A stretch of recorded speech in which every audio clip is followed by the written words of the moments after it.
Yeah, because when you're when a child is like watching YouTube, it's a passive experience. There's so many moving images, and they're tracking, and they enjoy it, and they love it, and that sort of serves its purpose. But with what I love with remembering my children is they would like sit in their cribs, and they would hold the books, and they would flip the pages at their pace, and they would track the images, and they would, it was their sort of way of being more active versus passive.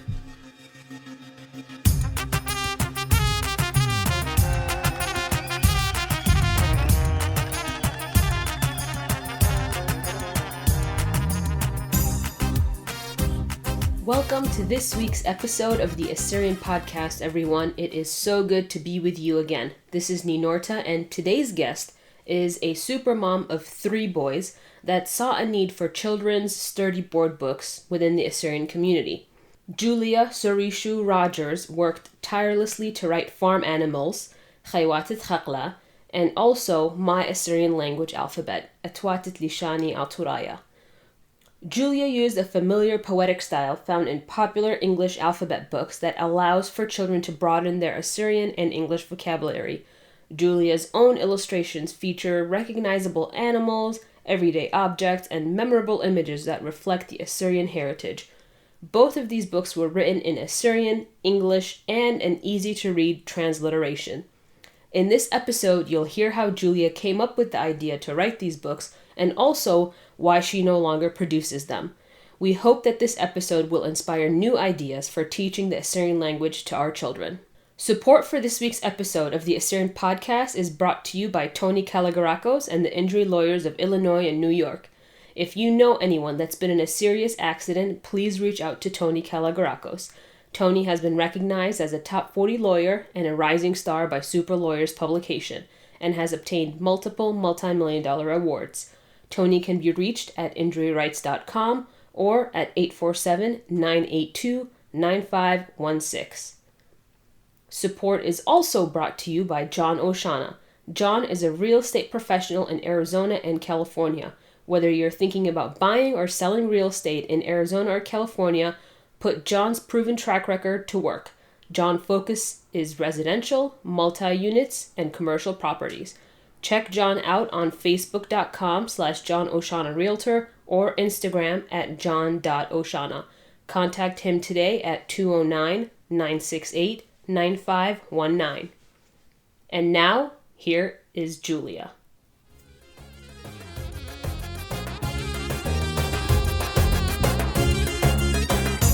Julia, thanks so much for being here and joining us on the Assyrian Podcast. You have created 2 Assyrian children's books. Tell us about that. Yeah, so when I became a mother to my twins, this was back in 2012, I had 3 kids at the time, and as a young mom, I was thinking, what should I do with sort of my extra time? I spent a bulk of my time just being a stay-at-home mom and just, keeping up with my 3 kids. And we would often go to the library as a way to just pass the time. Mm-hmm. And so when we went to the library one of those days, we went to the bilingual language section, and I saw like bilingual English-Korean books, English-Vietnamese books, and even more obscure languages. And that's when it really hit me, like, why aren't there more bilingual Assyrian English books? Or why aren't there any? At the time there were, I think Sada was maybe the only book that was... For the listeners that don't know Sada, but it's another book written, I think, by... it's by Rommel Benyamino. Benyamino. Yeah, so it means the moon. And it was a really good book, but I think there weren't too many others like that. And I really wanted board books because my kids were very little, and they just destroyed paperbacks. If a paperback came in their hands, they chewed it and, destroyed it very quickly. So... What's a board book? Sure, a board book has sturdy pressed pages, so they're virtually indestructible, at least like in the short term. Yeah. So if essentially like a cardboard. Right. So the hard pages, really just perfect for toddlers and even babies. Mm-hmm. And so, after that library visit, it really just hit me, why not have a board book for Assyrians, for the Assyrian market? And so, at the time I was a stay-at-home mom. I knew nothing about self-publishing, and that's when I just started the research and trying to figure out, how to create a board book. And I found out that really there's no American producer of board books. You have to get them published in China, printed in China, and assembled there. And so that meant, a big financial responsibility up front, like having to sort of finance a large purchase of books versus what's now more popular, which is print on demand. So there's a lot of Assyrian publishers that self-publish, but they're on Lulu or they're on Amazon, and so you order their book and it's sort of print on demand, and there's very little overhead other than creating your digital file and uploading it to those companies. And so I found a printer called Print Ninja in Evanston, Illinois. And they were sort of the middleman between myself and the Chinese, the manufacturer. And so basically, I found, an entity that would work with me, like low volume, publisher, not somebody large scale. And that was really like the main obstacle, like who would print this book. And so after I figured that portion out, then I thought, well, what's my vision? What do I want to put in front of an Assyrian child? And so at the time, I feel like, with babies especially, you always talk about animal sounds, cow goes moo, sheep goes ba. So I felt like Khaywatat Khakla, which was my first book, was like the most intuitive, thing to do because every kid is learning animal sounds.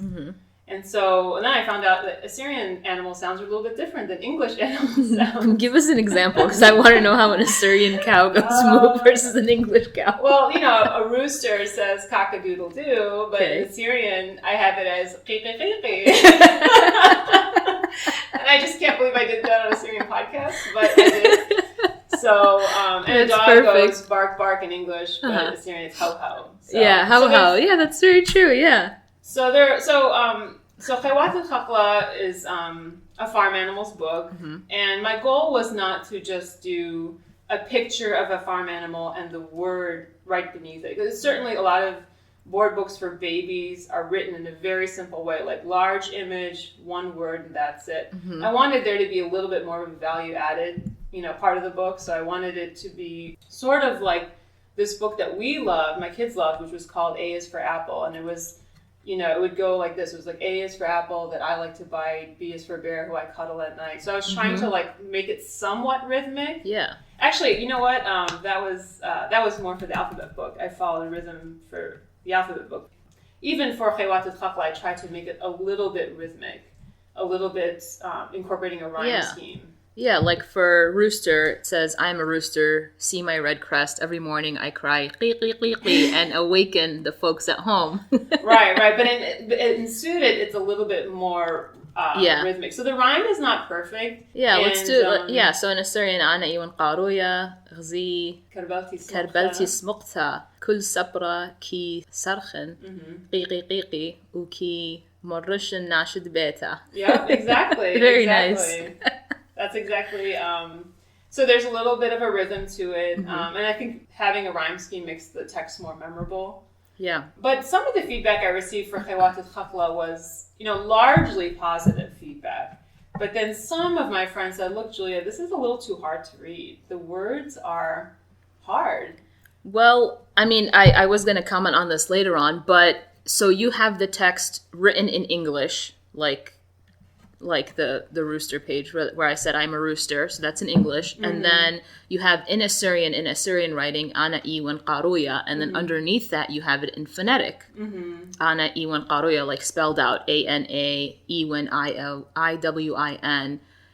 So even if somebody doesn't know how to read Assyrian, they can read it phonetically, and then they'll learn it in Assyrian, which is really, really cool. Right. So even coming up with this phonetic standard, I was a little bit confused about what approach to use. So some Assyrians, like certainly we've all seen Assyrian typed out in English letters on Facebook or social media. So I was trying to find like a more consistent standard. So I used like a Library of Congress standard. And so some people told me, these phonetic markers are not very intuitive. It's not a very easy way to read Assyrian transliteration. Yeah. But I just got the recommendation to use a standard versus sort of a more ad hoc transliteration. Very cool. And then what about the alphabet book? So pretty much the same with the phonetics written out, and then it's just... Yeah, so with Khaywatat Khakla, I got a lot of the vast majority of reviews were positive, which was really sweet. Like, here I am, someone who's not an Assyrian scholar, someone who lives in Virginia, someone who married a non-Assyrian, and here's my stab at like an Assyrian book. But so I was a little bit nervous about how it would be received, but by and large, it was well received. But I had one of my cousins tell me, she's like, Julia, I think like the children in the book should be a little bit more lively. So the next time you paint pictures or illustrate, she's like, try to make them a little bit more lively. She said they were stiff. I think that was her words. I'm not going to name my cousin who told me that. So I said, you know what? I welcomed that feedback because most people were complimentary and hardly anyone said, well, the only two sort of negative things were, change your illustration approach and make the book, your next book, a little bit easier to read. So I said, okay, I can do that. And so after Farm Animals, I thought, well, what's the next best thing but the alphabet? The alphabet, yep. And so around 2016, which is when this book came out, so one friend of mine said, this is like the year of the Assyrian alphabet because there was an alphabet app that came out. There's the alphabet puzzles, alphabet blocks. So there was just a surge of alphabet products. The more the merrier, right? And a very small Assyrian children's, book and toy market. So it was funny. But my approach to the alphabet book was to once again have a board book because, they're sturdy. I did go a little bit bigger. I felt bigger was better this time around. And I totally changed the images. I wanted them to be more relatable to children. So Farm Animals are not as relatable, but this book I really wanted it to be relatable. So for instance, the picture of children, I totally changed the way I painted children. There, one child is holding their cosita. The other child is sticking his tongue out, and so it's a little bit more natural. He's sticking his tongue out for Lammat, for Lishani. Exactly, yeah. Nice. Yeah. So I appreciated the feedback I got with the first book, and I really tried to, refresh the second book. Very nice. And you drew all of the illustrations. I did, yeah. So basically for both books, this is super low tech. I'm not a very, Photoshop I wish I was, but I'm not. So I basically just storyboarded the book. Basically, I sort of laid out what I wanted to do. Then I sort of tried to pin down the text and clean up the text to make sure everything was grammatically correct and we weren't using borrowed words. That was a very hard part because we have a lot of borrowed words in our language. Yes, we do. And so after storyboarding and pinning, getting the text edited and sort of locked in and confirmed by editors, then I painted each picture, and then I scanned the pictures, uploaded it to InDesign, and then added the text underneath. Okay. So it's not like I used a really cool software application to do this. Gotcha. Super low tech. What I found really cool was at the back of both books you have reading tips for babies, what to do, for toddlers, for preschoolers. Can you kind of go into a little bit about that? Sure. So for the alphabet book, my editor, I had several people look at this book to give me feedback. My primary editor was Rabbi Michael Yonen of Mar Yosef Parish. And so he said, Julia, why not just do, let's say for chabusha. He said, why not just draw chabusha, like one apple, versus what I did, which is draw a little girl holding an apple, and then there's several apples next to her. And so I said, well, I don't want the book to be too simple, like chabusha, one apple, and then the word chabusha underneath, and then the text. I wanted the child to sort of look for the chabusha. Where is the chabusha on the page? Yeah. And so the child will sort of see, like, oh, the girl is holding one. Yeah. And then maybe as the child gets older, maybe when they're 2 or 3, they're counting the apples. So I wanted the book to also have a counting aspect too. So for same thing for Zaya, which is chicks. Yeah. I didn't draw one chick. I drew 3 with the hope that the child is not only learning the word. Zaya. Exactly. Yeah. Exactly. And then counting them. Yeah. So and that's what we do with my kids. We constantly were counting. And so I tried to incorporate that in the book. So that's where I wanted the book to sort of flex and be appropriate for a baby. and then toddlers and then preschoolers. And as you know, as a child becomes more sophisticated, they can like count. They can look for background images. Mm-hmm. So for instance, for the page for Habawe, which is for the letter He, I drew a bumblebee. Mm-hmm. I wanted the child to sort of see, oh, look, there's a little bumblebee in the picture too. Mm-hmm.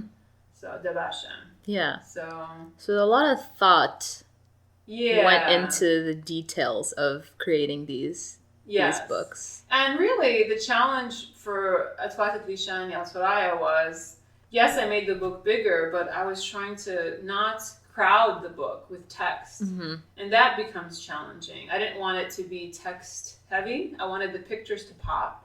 Yep. So the layout was actually really, really tough. Mm-hmm. And again, I'm not a graphic designer. I'm not like super good at these things, but that's what I really focused on. So I wanted the Assyrian word to be prominent, the transliteration to be underneath, and but mainly I did not want to compromise with the pictures. I wanted the pictures to pop because really that's what children are drawn to. Yeah, that's true. They look at the picture more than they do the words. Yeah, and then they'll learn the words by looking at the picture. Exactly. Like memory. And I did get a few pictures of kids reading my book come in through Facebook. I probably got like 5 or 6. Mm-hmm. And one of them, I think it was from Elaine Elkas, who created the Assyrian puzzle. I don't know if you're familiar with that. Mm-mm. It's a wooden puzzle. It's Oh really yeah, neat. I've seen that. Yep. So her child really liked this page because she would, mimic sticking out her tongue. Oh, for Lishani. For Lishani, Lemma yeah. for Lishani. Yeah, exactly. So, and children do that, like very young children mirror full Yes, images. So they do. when I got that picture, I felt validated. I was like, okay, great. This played out as intended. And for Nuine, for fish, I used sort of like the Finding Nemo clownfish. Yeah. So I tried to increase the relatability. Mm-hmm. So I'm happier, far more happier with Atwatat Lishani, Atraya versus Khawatat Khapla. Khawatat Khapla was a bit rough, but still very well received in the community. Yeah. Well, you're also not like is for a qubra, but you also like write out is for a qubra that is escaping the cat always, like biryaqa min qatu hammasha. So they're not just learning qubra, they're learning qatu, and they're learning other words as well, like within the illustration. Right, exactly. And so I color coded the word that's being taught on the page so that whoever's reading the book can track the word from written Assyrian to the transliteration and to just, I would say, just a regular English, English version of our word. Mm-hmm. And so, here with Spadiate, for the page for pillows, put in a little lamasu in the background, like that's a typical Assyrian home. Yeah, but again, I didn't want to overload my pictures. So, for instance, for Shimsha was tough for me to draw. Because if you look at a children's book, sun, the word sun is not, it's usually like a yellow ball smiley face. It's sort of like very simple graphics and, but I was like, well, my book is more natural. It's not like sort of, like clip art or like, So I figured, well, I don't want to make it too abstract or too literal, so I figured this would be appropriate, which is like, for those who haven't seen this page, it's a picture of like 2 zebra on sort of a savanna, and there's like a bright sun, but it's not like a perfect little sphere with like perfect rays sticking out. Yeah, and so this is one of my favorite pictures. This is the page for Sliwa, for Sadeh, and I really like this picture because I borrowed this image from my friend. My friend took her daughter to Easter Mass one day, and I saw on Facebook she had this adorable picture of her daughter wearing a yelichtan holding a sliwat oshana. And so I said, I'm using that for my picture. So but I really like this picture because it ties in our culture. It's not just sliwa, which is, I guess a more literal book would just be a sliwa and that's it. I wanted it to be a conversational piece for, between the parent and the child or the grandparent and the child. Yeah, that's very nice. Yeah, like why is she wearing a lichta? Exactly. Or what is she holding? And what's is that a real cross? What's that in the background? Yeah. Those are palms. What are palms? And, Very nice. So it kind of goes more in depth than farm animals and alphabet. I think so. Assyrian alphabet. I think the alphabet book is more relatable. There are things that kids like, for instance, qop. Qop was a hard. Some of our letters, I struggled with what word to associate with the letter, and so maybe for qop, most people wouldn't think of qasret khiza, which is sandcastle. Mm-hmm. But I was like, I need to find a word that's relatable to the child, and so I forgot what other qop words I came up with, like maybe a qainkib. I was like, oh, qainkib is like not what a child would respond to so much, and so. That was the goal, finding words that the child can relate to. Yeah. I struggled with Zen, too. Zen, someone said, why not Zuze? I was like, I wanted to keep it... It's not relatable to a child quite yet. Not yet, eventually. So that was also a part of it, too, trying to find, the right word. Mm-hmm. And so, of course, I included some, Christian themes. And so for Resh, I really like... Raya Tawa, the Good Shepherd, especially because this is such a gentle, picture of Christ holding a sheep. So, who helped you, bring these books to life? I hope I remember everyone because it has been a while, and I definitely received a lot of help, especially because this was not easy for me. I'm not an Assyrian linguist or scholar by any measure. I just had more of the vision. I knew what I wanted, but how to get there was really tough. Yeah. So I would say definitely Rabbi Michael Yonan, Melkana Michael Yonan, he was awesome. I saw him on AMB once years and years ago, and I sort of tracked him down, and he said, absolutely, I'll help you. He was so generous with his time. And we would I would send him a printed copy, and he'd mark it up in red ink and mail it back to me. So when I got it back, it was covered in red ink. It was almost everything was wrong. Yeah, exactly. I felt like I was in school again. But it was worse. It was worse than everything lots of corrections needed. So Rabbi Michael helped a lot.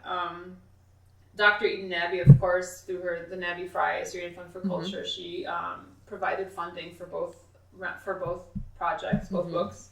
My dear friend, Dr. Alda Benjamin, she was very, very, not only did she help with editing, but she was pushing me, do it, don't let this project go. She was a motivator. And so she edited, but also motivated, because I certainly wanted to give up at some points. Well, it's a little too hard, it's a little too much. And I also, Dr. Ramina Judju helped a lot too. I think it was for the Atwata Dishani book, and she helped with providing some edits too. So I definitely leaned on experts to make sure the text was correct, and I found out I can't believe it's this hard to write in English, in Assyrian. It's not easy. It's not. No.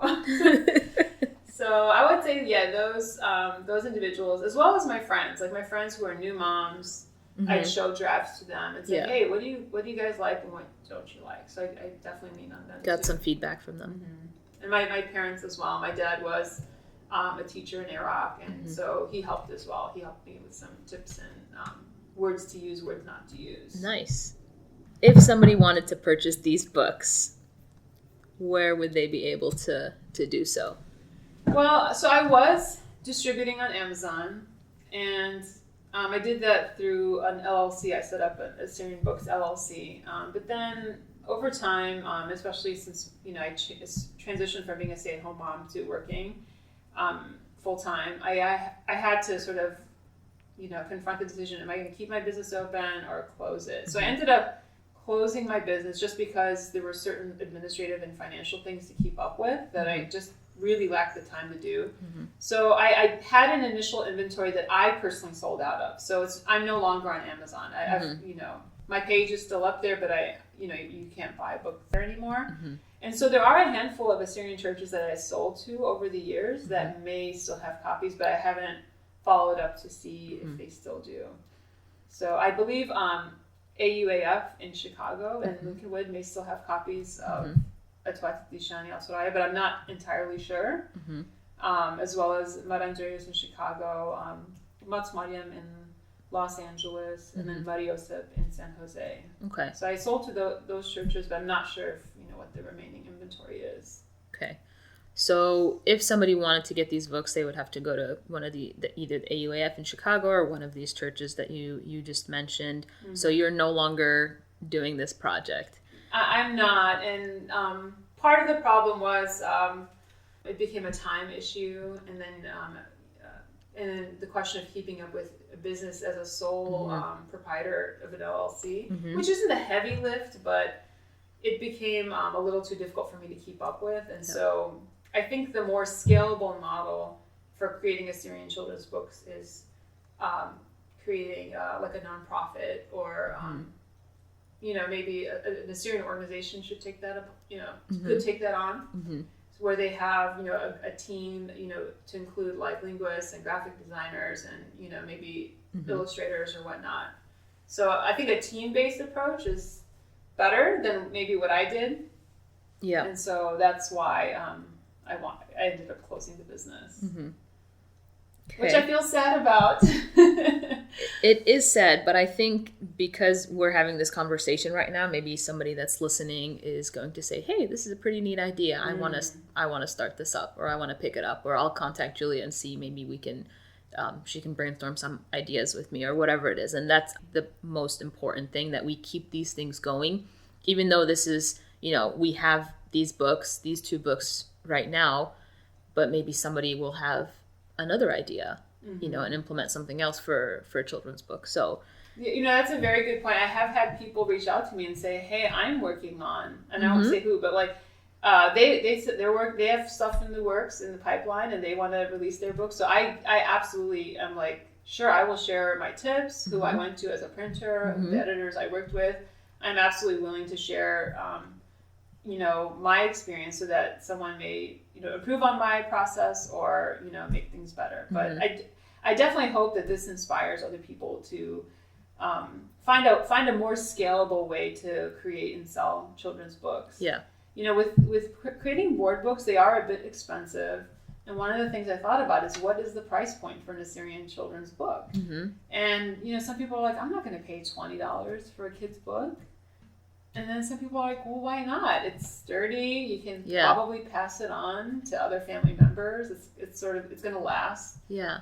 So there's a little bit of issue around that. And I think if the price is lower, I think they'd sell more. And then there needs to be greater distribution efforts. And so, so like Randia has a far more established way of creating and distributing and marketing their products.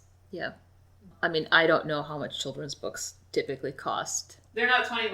Not $20, no. Much less than that. Okay. Unless they're like collector books, but okay. But I think the first book I sold at like 17, and then the second book I sold at like 15. So I thought that helped me clear my upfront costs. So with board books, you have to commit to buying 525 books. Wow, up front. So that takes up a lot of space. They're heavy books, so they're a little bit more expensive to ship. So it's not as easy as print on demand. So that's where I feel like my model wasn't as scalable as another entity who might be willing to buy 2,000 books, where the unit price is much, much less than what I bought the books at. Yeah.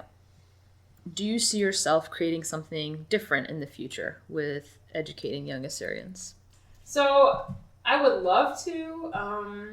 And I think throughout my life, I struggled with how much time do I give to creative endeavors, especially something like this, versus just keeping up with life, keeping up with the needs of my children and my, family and my career. So I don't have anything planned in the near future. I think I would be more willing to be like a collaborator and support sort of someone else's project. But yeah, I don't have anything planned at this point. I would personally like to see more board books out there, because I think, especially with young children, holding a static book and being able to flip the pages, especially the Assyrian way of turning pages, holding the book, the Assyrian orientation. I think that's really important, because right to left versus exactly right. Yeah, because when you're when a child is like watching YouTube, it's a passive experience. There's so many moving images, and they're tracking, and they enjoy it, and they love it, and that sort of serves its purpose. But with what I love with remembering my children is they would sit in their cribs, and they would hold the books, and they would flip the pages at their pace, and they would track the images, and they would, it was their sort of way of being more active versus passive. And so, I feel like the marketplace, especially the Assyrian Kids products marketplace, we need everything. We need apps. Yep. We need our cartoons, but we also need board books. I really believe in the printed word. Yeah. But unfortunately nowadays the printed word is just harder to get in front of a child at a cost-effective way. Yeah. How has it been raising a bicultural family in Virginia, where there's not many Assyrians here? Yeah, that's a really good question. So the Assyrian community in DC is small, but it's we try to stay active. We try to see each other every now and then, and that's my main way of encouraging my kids to learn about our culture. So when we see other Assyrian families, we speak in Assyrian. We try to have some Middle Eastern food, Assyrian food. But we've talked about bringing our kids together, but it's just so hard because we have families in Maryland, we have families in DC, and then in Virginia, and so we don't have a common space, a gathering space. So in Chicago, you have church.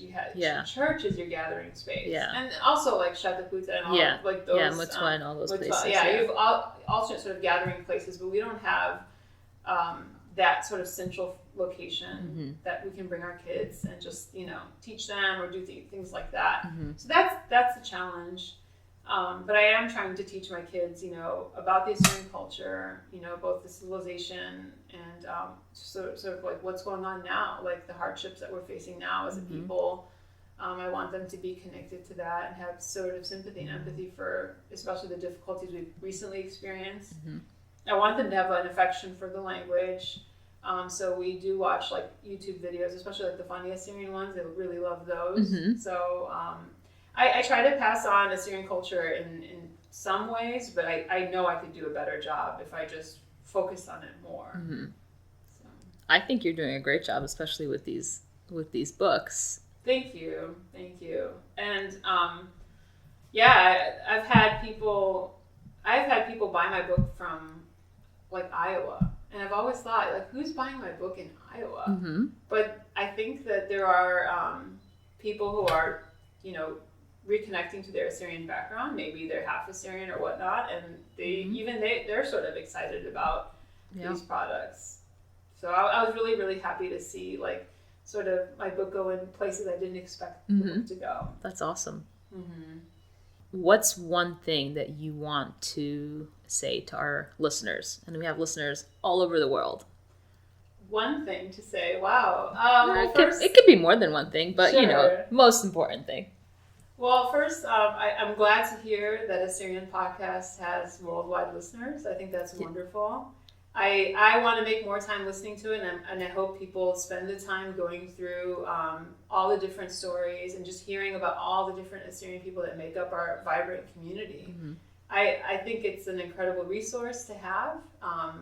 It's so easy to access. And I think that I just admire what a lot of Assyrians are doing around the globe, whether it's activism, whether it's entertainment and music, whether it's innovating in, business or industry. We often talk about how bleak our, current situation is, especially in Atra and, what's going on politically there.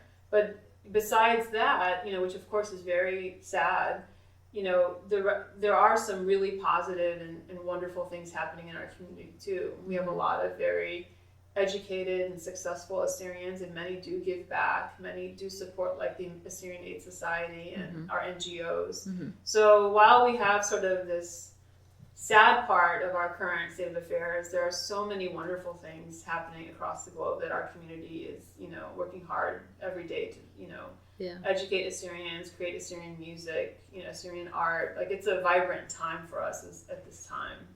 It's a great time to be Assyrian. I think so. I don't know if there was the ideal time, a golden age for Assyrians, but I think this is a good time. It's, parts of it, it's good. So. Yeah, absolutely. Julia, thank you so much for being on the Assyrian Podcast. Thank you so much for having me. Thank you so much for listening to the Assyrian podcast. We have a new episode every Tuesday, so if you love what you hear, please subscribe to us wherever you're listening. Thanks again, and we'll see you next week.